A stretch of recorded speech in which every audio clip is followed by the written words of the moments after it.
How is it going, everybody? Welcome to another Movie Hooker YouTube video. I am Gary from Movie Hooker, as always, and today's video is a video review of a movie that I just watched a couple of nights ago. I did write a review for it, which you can check out if you like on moviehooker.com. But this movie, I've been really looking forward to it. And did it disappoint? It did not. In fact, I give it a 7 on my review out of 10, and I'm going back to amend that today, and I'm going to give it a 9 out of 10 because I can't get the film. I can't get the film out of my head. What the fuck was that? Woke up this morning, still fresh in my head. It was just so thought-provoking. It was so beautiful. It was scary. It was funny. And this movie that I'm on about is The Animal Kingdom. It played at last year's Cannes Festival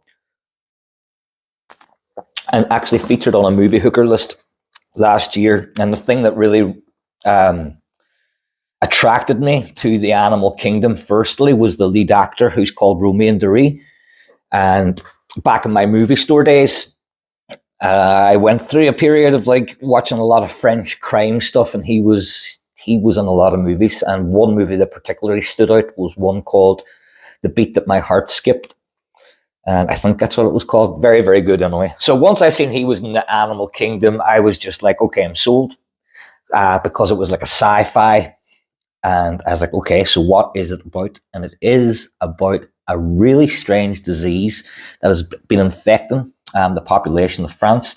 And it's turning those who are infected into animals. Like mutant hybrid animals.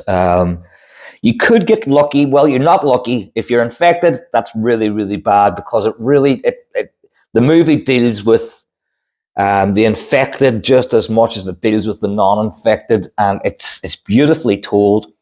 So yeah, what I'm saying is that you could get lucky. What I mean is, like, you know, I'd much rather be like, I don't know. I'd much rather be a tiger than a slug, put it that way. You know, or I'd much rather be a cheetah than a snail. Do you know what I'm trying to say? Still not cool if you're turned into a cheetah, you know, because it's not a pretty sight, and this is what I'm going to get to. The movie is about a father and son whose mother and his wife, she has been infected, and we don't really get to see her face. This is at the very, very start of the movie. We don't really get to see her face, but all the creatures are sort of held in this like quarantine zone, like you'd expect that to happen. The government have come in now with these task force. They're rounding up these creatures, or critters, as they call them, and they are putting them in like prison camps, pretty much mutant animal concentration camps. So when the father and son are going to visit the mother at the start, like they're walking into a room, and you just see, like, you don't get to see the mother. You see the mother sitting on the bed looking out the window, so you see the back of her head, and you know by the marks on the wall that the mum has been slowly been turning into a cat. And that may sound funny, but it's not. The way that I can sort of describe this, it's nothing like a werewolf transformation, but in the same sense, it sort of reminded me of the American Werewolf in London transformation, although the transformation in the Animal Kingdom doesn't happen straight away under a full moon. It happens over a course of, I don't know, a long, long time.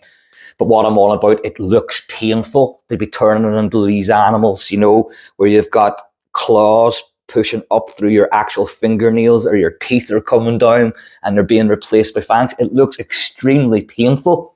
So not only is the infected like completely distraught that they are infected and their life is over and they are going to eventually become an animal, but they have to go through all these changes, and like they are turning into animals, and this is the thing. So they are going, like, their final form is full animal, and that means losing every ounce of your humanity.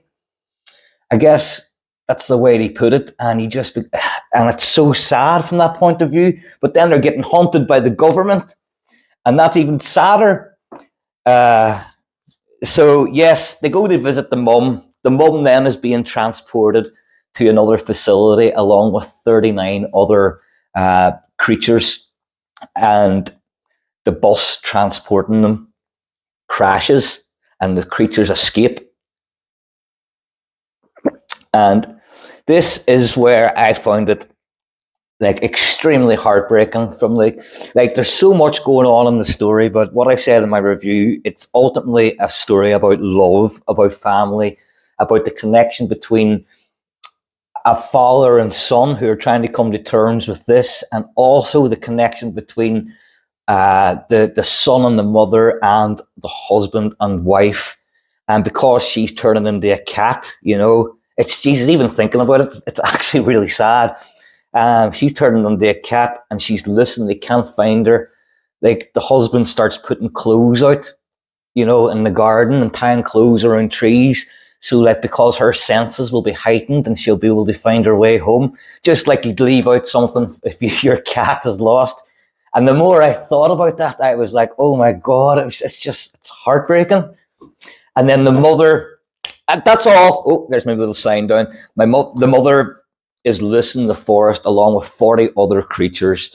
And then something begins to happen. And I'm not going to say what it is. I want you to go and check this out yourself. But this is a beautiful film. Some of the most impressive creature effects that I've ever seen, and definitely the most impressive creature effects and special effects I've seen in quite some time. It's a beautiful story. The reason I didn't give it 10 out of 10 is because I'm just a complete horror hound. And when I first heard of it, on mutant animals, and I thought these mutant animals were going to be tearing people apart and taking over, it'd be an apocalypse of mutant hybrid animals. But we didn't get that. And what we got was far, far more special. And it's a wonderful film. It is wonderfully acted.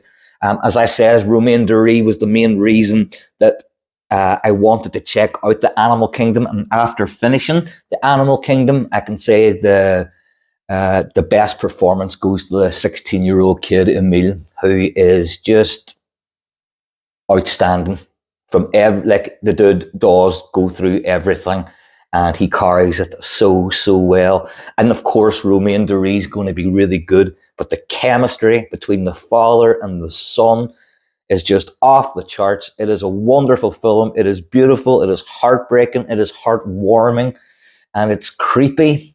And it's arriving in theaters, I think, on March 15th. So if you enjoy this video, guys, make sure to hit the subscribe button, hit the notification bell so you don't miss anything at all when I upload something. So thank you very much for watching, and have a good day, and word up.